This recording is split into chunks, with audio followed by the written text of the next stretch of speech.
She was one of the key figures throughout Governor Murphy's campaign, and the governor has made it abundantly clear during the campaign and now that she is going to be a key figure in the administration, and she's made it abundantly clear that she's going to be a key figure on the issue of climate change. And on an informal basis, I've been involved in gubernatorial administrations, either working for them or working very closely with them, every single one of them actually since the Whitman administration. And I've never seen anything quite like this and quite like Tammy Murphy. When there's a transition, people always try to read the tea leaves to get a sense of how the new administration is going to address their issues. Environmental issues, for the most part, have been the kind of thing that are talked about during the campaign and not after. And most of the big environmental issues come during the second term of a governor as their legacy issue, after they're not worrying about getting reelected.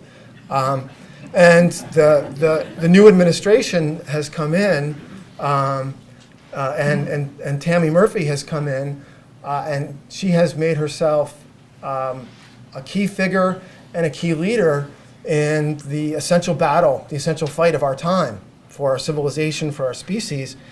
And frankly, I'm confused. I'm still processing it. I don't know what to, I don't know what to make of it. So with that, I will just introduce the First Lady, Tammy Murphy.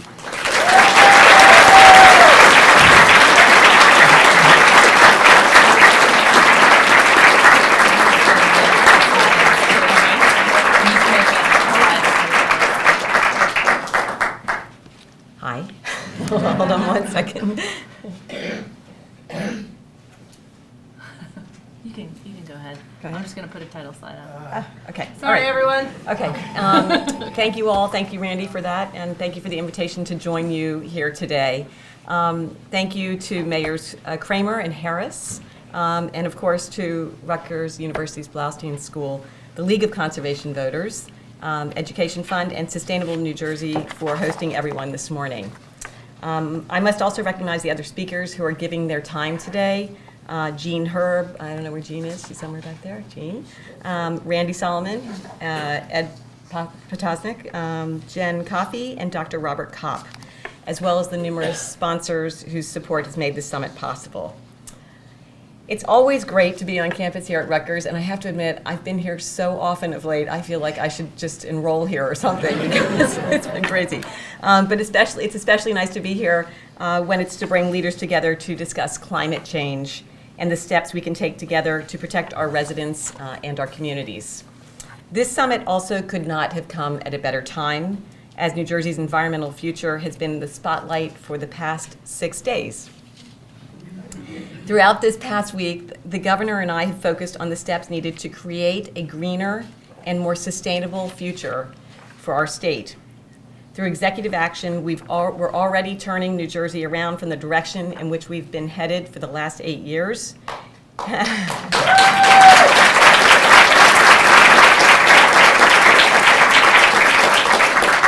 I guess I need not follow that up by saying it's 8 years where we have lost a lot of time in the fight against climate change. But I'd like to give you a quick recap on what's happened this week. So on Monday, New Jersey got the ball rolling for our speedy reentry into the Regional Greenhouse Gas Initiative. There's a lot of them. You might just want to hold your applause, in my opinion. On Tuesday, we announced New Jersey's withdrawal from a federal lawsuit which aims to undo President Obama's climate change initiative. On Wednesday, the governor signed an executive order to finally move New Jersey forward in becoming a leader in offshore wind energy production. On Thursday, we announced that New Jersey will join with Pennsylvania, New York, and Delaware in committing to a permanent ban on fracking within the entirety of the Delaware River watershed.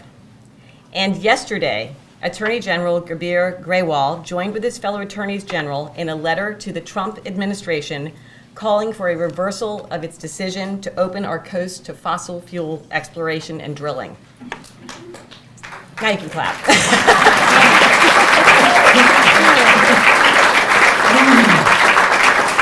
So in sum, for our state, it's been a week of really turning the page in the right direction. But it's also just the beginning. After 8 years of standing still, New Jersey is ready to lead again. Thankfully, even while there hadn't been much to cheer about at the state level, you and your fellow mayors stood up to do what's right by your communities. You've looked at ways to conserve energy or to move to renewable sources for municipal buildings and schools. You've re-engineered recycling programs and implemented composting programs. You've upgraded municipal car fleets to include hybrid and electric vehicles. You have undertaken projects to improve your community's resiliency in the face of ever stronger and more commonly occurring storms, with stormwater management upgrades, among the other improvements. But unfortunately, you've largely had to do this on your own. I think that's changing. Our administration understands the need for us to work collaboratively across the state. A sustainability program in one community can do much more if the neighboring community can be brought along, growing the positive impacts. And by working collaboratively, we also can share in the investment, minimizing the impact on taxpayers while maximizing our ability to protect lives and properties. As a state, we are now ready to undertake the big issues that will broadly benefit our residents. Take, for example, our commitment to wind energy. Our vision is for 3,500 megawatts of offshore wind energy by the year 2030. That would be enough to power 1.5 million New Jersey homes with renewable clean energy. And unleashing an aggressive wind energy program also will create thousands of good-paying jobs, growing our economy. It's why rejoining RGGI also makes so much sense. If the state wants to truly be a partner in a greener future, then we must be willing to have our own skin in the game. Before New Jersey left RGGI, $65 million of New Jersey's carbon auction proceeds were diverted from clean energy programs to the general fund. In the ensuing years since we left RGGI, we've left an estimated $279 million on the table. Those diversions and unclaimed proceeds total more than $340 million. These are funds the state could have invested with you in your communities in energy efficiency upgrades, in small-scale clean energy projects like solar installations and the like, and they are investments that are desperately needed to advance the cause of environmental justice in underserved communities. This is the New Jersey we want to build, a New Jersey that is forward-looking and fair, sustainable, and economically strong. It's a New Jersey that doesn't just recognize and accept the reality of climate change, but works hard to do something about it. You all know that economic growth, economic fairness, and environmental sustainability are not mutually exclusive to one another. In fact, they are all connected. This administration gets that too. I cannot wait for us to do things together. Thank you so much for inviting me to be with you this morning. Thank you again to all the speakers and the sponsors, and of course to all of you for caring about the future of your communities and our state as a whole. I hope you have a wonderful summit, and my door is open to you to discuss how we can work together on these initiatives. I would love to visit your communities to raise awareness as we raise the bar as well across our state. So thank you for having me.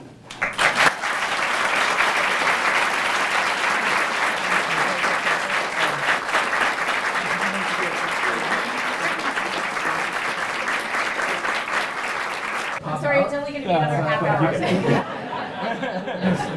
Mayor, this way. All right, that way.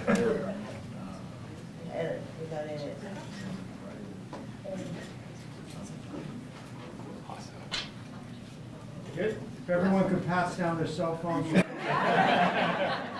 Well, welcome to our official Mayor's Climate Summit press conference, today being Saturday, February 3rd. We're really excited. My name is Ed Potosnik, Potosnak, from New Jersey League of Conservation Voters Education Fund, and we're very excited to be joined today with Randy Solomon with Sustainable Jersey and Gene Herb from the Rutgers Bloustein School as hosts of the first Mayor's Climate Summit. Today's focus was looking at what local municipalities can do to make a difference in reducing greenhouse gas emissions and having more efficient communities to combat climate change, which is an urgent threat that looks and threatens our health as well as our water supply. And what we learned today was, first of all, there's a ton of energy around making a difference here. And you're going to hear from some different speakers, mayors that are committing to take concrete actions to reduce greenhouse gas emissions. And then we'll have an opportunity to take some questions. The first speaker that's going to join us is Randy, who was a partner on this event. It was a pleasure to work with you. Randy Solomon is Executive Director of Sustainable Jersey, and they have a gold standard for energy that helps municipalities understand as a blueprint and a roadmap of actionable items they can do to make major progress on reducing greenhouse gas emissions and combating climate change. So, Randy? Thanks. I actually don't have to say anything now. Again, my name is Randy Solomon. I'm the Executive Director of Sustainable Jersey.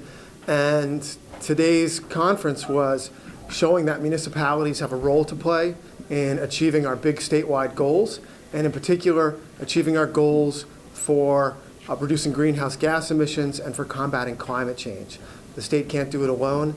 Municipalities have to step up, and today, a dozen mayors have taken a pledge to work with Sustainable Jersey to make a significant effort to try to achieve our Gold Star standard in energy.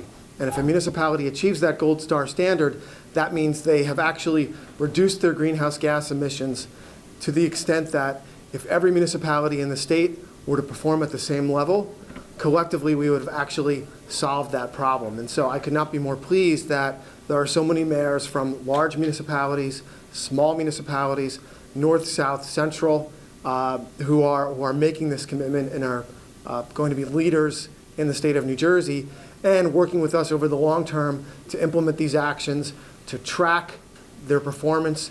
We will be there to prove that they've actually made the reductions that they say they're going to make, and we will disseminate the results, the strategies, the insights from their experience to the other 565 municipalities in the state.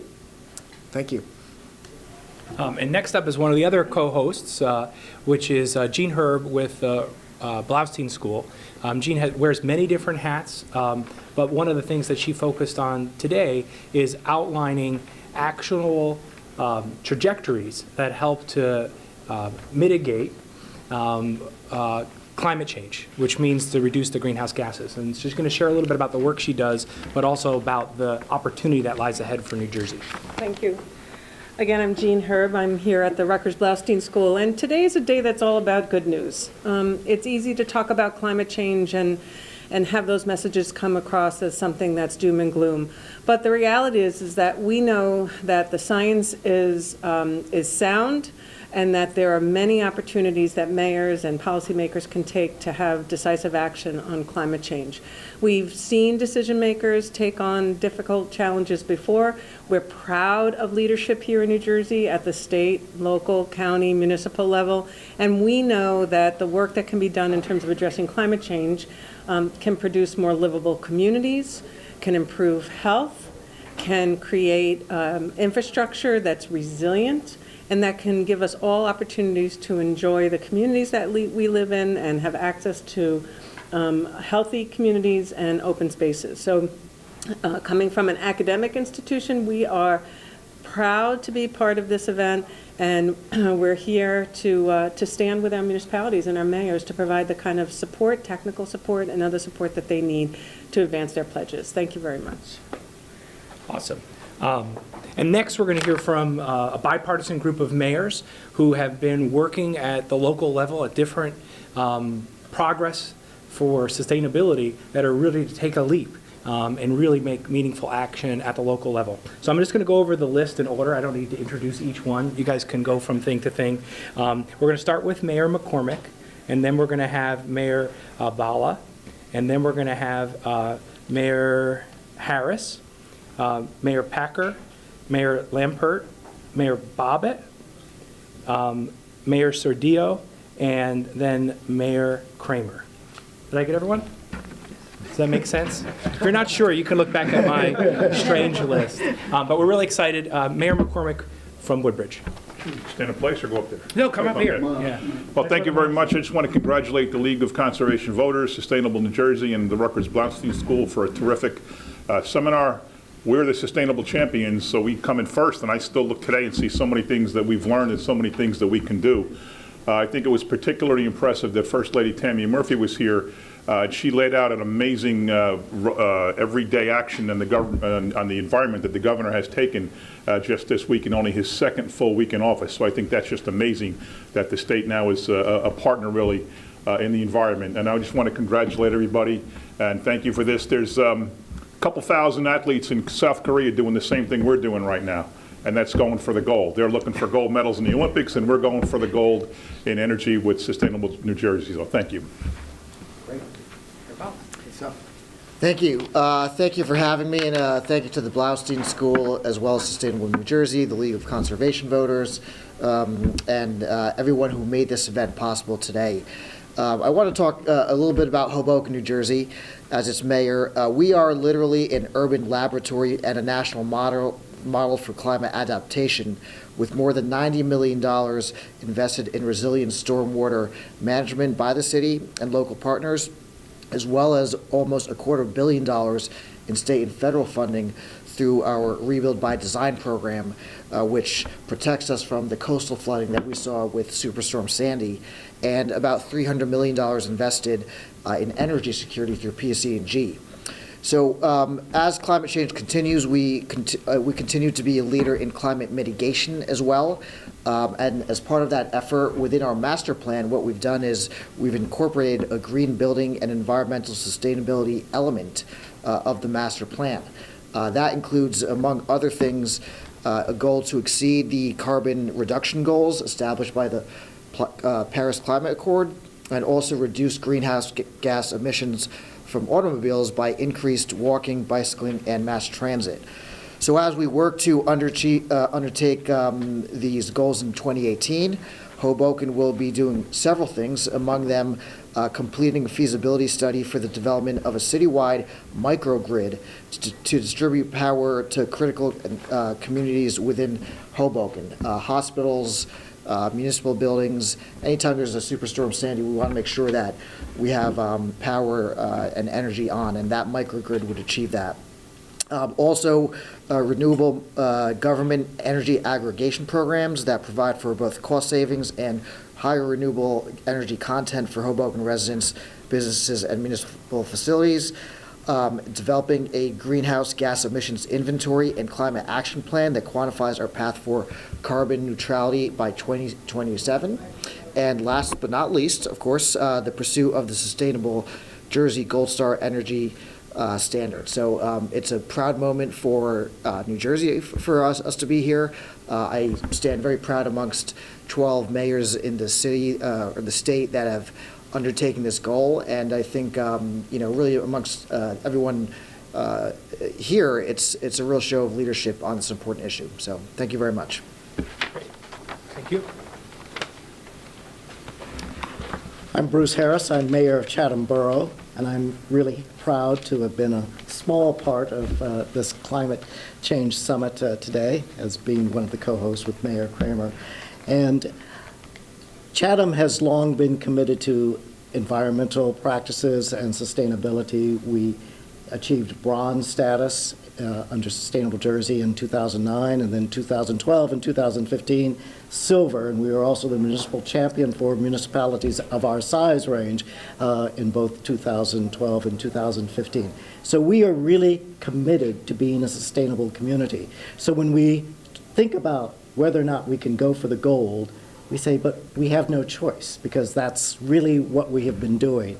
And I think of the part of the challenge for us is that there are things that we've already done. We've replaced the windows on Borough Hall so that they're more energy efficient. We've replaced all the lighting in Borough Hall so that we use LEDs, and we put on automatic timers on the lights. So we've done a lot of things, so it's like, what else can we eke out of all of this? But I see opportunities for us, because we can probably do something with solar in our zoning. We certainly can do something with electronic vehicle charging stations, because we're about to undertake some redevelopment areas, and so I see opportunities for us to put requirements in the development agreements that require those kinds of electronic vehicle charging stations, both in our downtown area and in any of the multifamily housing developments that come up. So It's going to be a lot of work for us because we're small. We're only 9,000 people. We don't have a department of borough employees who can work on sustainability efforts, so we really are dependent on volunteers. But we have a core group that's very committed, and I think we'll be successful. Hi, I'm Mayor Bruce Packer from Glen Rock, 2 Bruces in a row, and I'm happy to be batting cleanup. I want to thank Sustainable Jersey for doing this. This is great. I hope this is an annual event, and I know everybody here is committed to the cause. We're very lucky in Glen Rock. We have a very committed and strong environmental commission and green team, and many other volunteers who are stepping up to the plate and helping us to really move things forward. We're soon going to complete our climate action plan, which will highlight various activities aimed at reducing greenhouse gas emissions, some of which have already been implemented, and we do hope that that'll take us on the path to gold. Our goals line up with the results of our own carbon footprint analysis, which shows that our highest priority is residences, followed by commercial businesses and then municipal property. For our residents, we offer home energy audits at a greatly discounted rate. At this point, those who have implemented the recommendations have saved an average of 26%. In the fall, we're going to looking to potentially implement a renewable government energy aggregation program, or RGEA, something that's been talked about a lot today. And we're hoping to see at least 40% renewable energy, and our hope is that'll get us on track to actually be in line with the Paris Agreement and with the New Jersey Global Warming Response Act targets, 80% decrease in greenhouse gas by 2050 as opposed to 2006 levels. Among other things, we're also looking at the installation of electric vehicle charging stations, thanks to a grant from the NJDEP, and we're working to educate people about the benefits of solar energy. On the commercial front, we're looking to inform our local businesses about the direct install program, which was talked about earlier as well, where 70% of the bill can be charged. And again, as mentioned in an earlier session, it really is a win-win.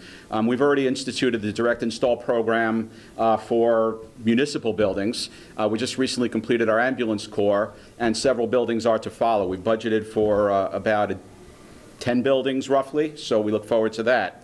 Other things I'd like to mention: recycling initiatives, annual community cleanup, aggressive tree planting program, anti-idling campaigns in partnership with our schools. We're utilizing our students a lot more. And we have a beautiful arboretum in Glen Rock, which has just constructed an environmental education center. So we hope to use that as a center for a lot more of our activities. And for my part, I'm happy to be a climate mayor. I hope that every mayor will sign up. And lastly, I hope I didn't exceed my 2 minutes. The word bipartisan's been used a few times, and I'm happy to hear that. We all know this is not a political issue. It shouldn't be a political issue. Hi, I'm Liz Lempert, Mayor of Princeton. I'm also really excited to be here today. I want to thank Sustainable Jersey and the League of Conservation Voters and the Bloustein School for bringing us all together. And conferences like this are terrific because it's wonderful to be able to hear the other ideas from communities that are working on some of the same projects we are, and to be inspired and to also have some friendly competition with the gold. So Princeton's excited to be going for the gold too. Some of the projects we've been working on, we installed a solar field on our old landfill site, and that helps to power the nearby sewage treatment facility. So we're reducing emissions there and also saving some money. And we've installed some new EV charging stations in our downtown garage. We've had the first curbside compost pickup program in the state of New Jersey, and that continues to grow. And we're also proud that Princeton has more of our local businesses on the Green Business Directory than I think any other community in New Jersey. I'm also glad to hear that this is a bipartisan effort, although I think it's important to acknowledge that we do have a lack of leadership from Washington, D.C., and the fact is that a lot of the efforts that are going to go into helping our country do its part of being part of a worldwide effort to reduce greenhouse gas emissions is going to come at the local level, and it's really important that as mayors we step up. I'm also proud to be a climate mayor and to be part of this effort. So thank you. Hi, my name is Chris Bobbitt. I'm the mayor of Lawrence Township. One of the things that sort of got me into this realm was volunteering with Sustainable Lawrence long ago. So I've been proud to be, first as an architect, interested in sort of energy efficiency and climate change, but also working with the community. So I'm happy to be up here as the mayor of Lawrence Township now, and to talk about our dedication to being part of this Gold Star standard. In the past, we've worked really hard on protecting our environment. 24% of our land is preserved open space. We're, I think, the second township in the state of New Jersey to do a curbside food recycling program or organic waste program, so we're really proud about that. One of the things that we're looking forward to doing this year is to working with Sustainable Lawrence and our local business community to sort of get more people involved in the direct install program. As it's been mentioned before, it's sort of a win-win for everyone. So we're working on that. And then overall, just getting renewed for our silver level for Sustainable Jersey. So thank you.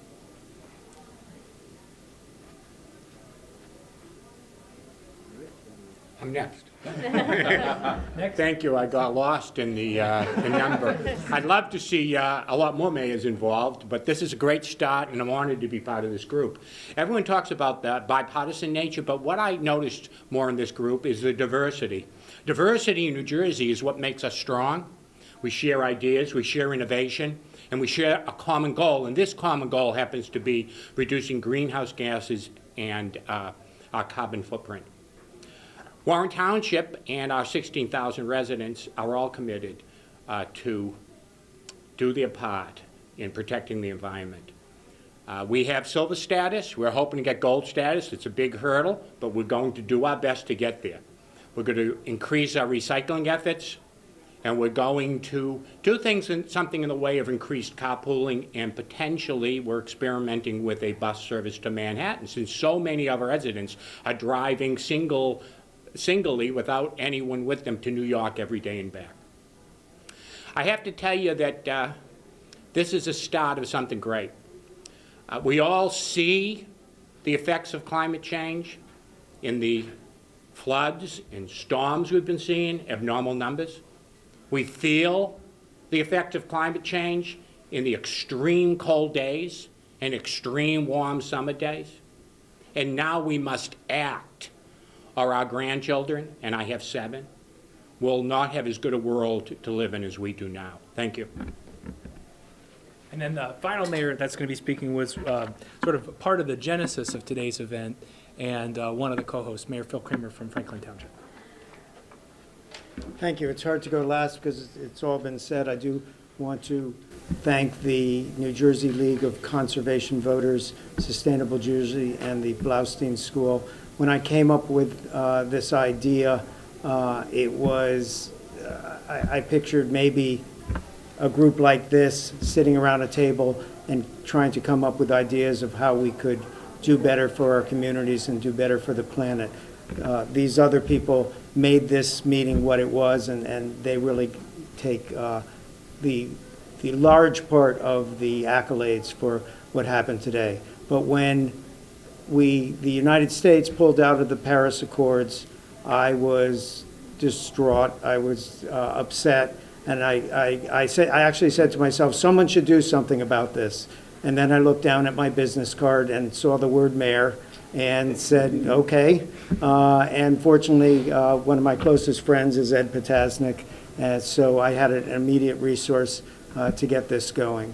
The conference started out with what the problem was. It then went to what the consequences of the problem was, and then finally it went to ways that we can mitigate this and move forward. Franklin Township, Somerset is where I'm mayor. We have been a silver member of Sustainable Jerseys, I think for 2 years, and we are, in this year's budget, we are putting idling mitigation for 4 of our vehicles as an experiment to see if we can go further with that. We are buying 5 electric vehicles and 7 charging stations. We have LED lighting in the township, and we are changing a lot of our air conditioning and heating equipment so that it's more energy efficient. And it's a high hurdle to get that gold, but it should be a high hurdle, and we should all strive for it, and we will be striving for that. Regarding Sustainable Jersey is a coalition of 445 municipalities in the state who have pledged to try to achieve the Sustainable Jersey certification.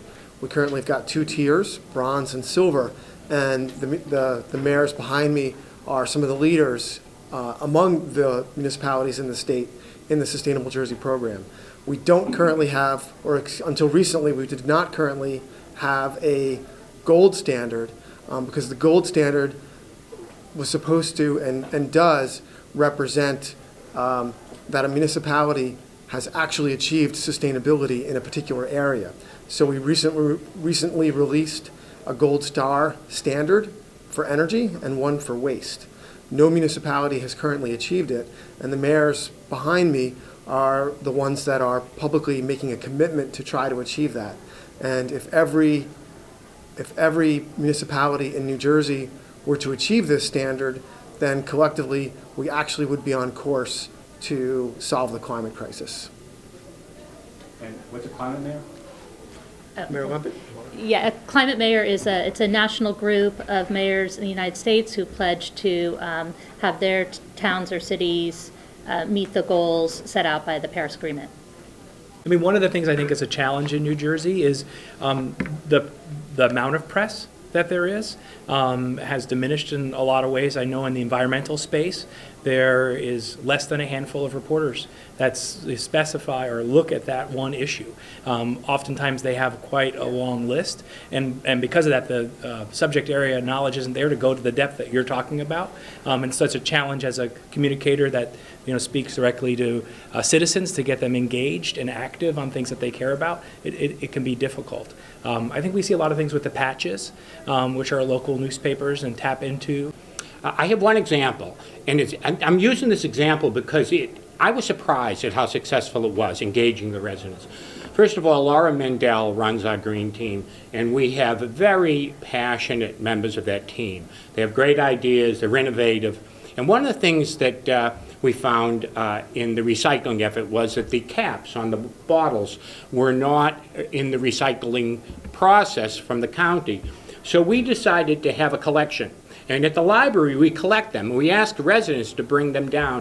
Do you realize we get, way over my expectations, about 50 gallons a week of those caps, which later are turned into things like remelted and become toothbrushes, hair combs, and so forth. So that's an example of the residents getting involved. I always said, if you educate them, at my job with Sampo International, I teach something called Risk AT, and it's aptitude and tolerance. And most people in the area of safety and environmental concerns have rate in those things. Aptitude we can change. Education, tolerance. Some people are willing to tolerate higher temperatures, are willing to tolerate storms. We have to manage that tolerance, and it starts with children. I was so glad to see a school program because you've got to manage that tolerance issue. That's the hardest component because if people, and I won't say they don't care, they just have a high tolerance. So we've been working on that RT model for about a year now and trying to keep people not only safe, environmentally conscious, but to make the right decisions for themselves, the community, and their families. Thank you. Bruce Packer from Glen Rock. I wanted to address it as well. It is increasingly challenging to get the press to notice anything in our towns. In Bergen County, all of our newspapers were taken over by a particular large company, and we're lucky if we get one story in our newspaper a week about our town. So I think it's about understanding what makes a story and what gets the attention of your local press. And unfortunately, you have to create a story somehow. We had a farmer's market in Glen Rock last year, and they used the farmer's market to talk a lot about sustainability.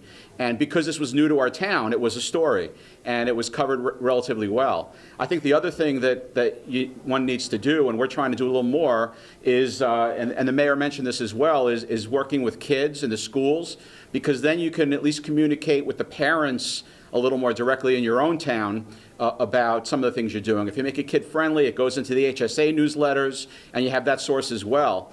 But it's very challenging to make this interesting for the press. Well, I'll also note that a big part of the Gold Star standard in energy is trying to get municipalities to use their position as the level of government that's closest to the people to do outreach. And as newspapers have declined in the state, which is a really sad fact, it becomes harder for elected officials and for local governments to communicate with people. There are tremendous resources available to homeowners and to small businesses to become more energy efficient in ways that save money. Resources that come from the state, resources that come from public utilities, and those dollars were actually their dollars, their ratepayer dollars, their taxpayer dollars. Municipalities have been really effective in getting the word out about those programs to those homeowners and to those businesses, and we provide guidance on how they can do that, and we're encouraging them to do that, which picks up some of the slack.